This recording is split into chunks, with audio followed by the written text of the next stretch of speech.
Yan mga kalola, Houdini! So magluluto tayo ngayon ng labong. Ginataang labong. So mayroon po tayo dito. Ayan. Ginisa ko na yung baboy, sibuyas, bawang at ah luya. Ayan. At meron pa mga dahon-dahon ng sibuyas diyan. So ayan, ginisa ko na ang karne ng baboy. So, ito yung ating labong at meron sa isang sili kasi napakaanghang, hindi ko kayong anghang. Meron tayo dito nakalatang, ito, gata. So, yan. Kanain na natin, mga kalola. So, ayan nga, mga kalola. Ngayon, na yung ating baboy. So, lagyan naman natin ngayon ng pampalasa. Lagyan natin ng patis. Ayun, patis. So, ayan, lagyan natin ng konting patis. Ayan, mas masarap. Ito talaga yung pampalasa eh, patis. Ayan. So, ayan na nga at maasasangkat siya na. Napakabango. So, ilagay na natin yung labong. Gisa na natin yung labong. Natin yung labong. Ayan. Ayan na natin. Uy, sarap yan.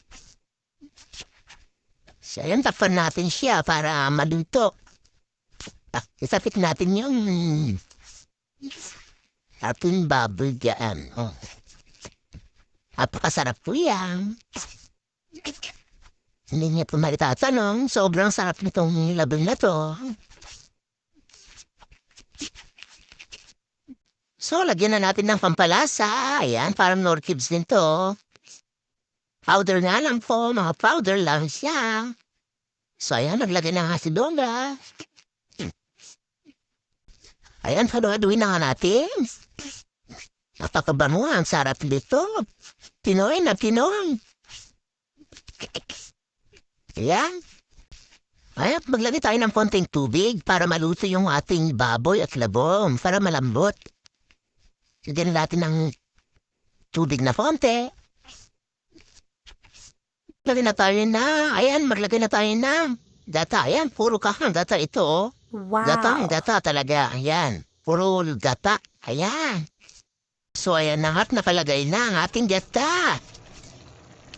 Naku, napakasarap nito. Haluin natin. So, ayan na nga mga kalola, ito na yung ating ginataang labong. Yummy! Sarap nitong labong ni Lola. Ayan, with baboy. Labong, ginataan with baboy. And, naglagay na rin ako ng konting, ano to, tawag dito, alamang. Yay! So, ayan, napakasarap. Napakasarap. Ayan, wala akong masabi kundi masarap. Masarap ang lota ni Lola.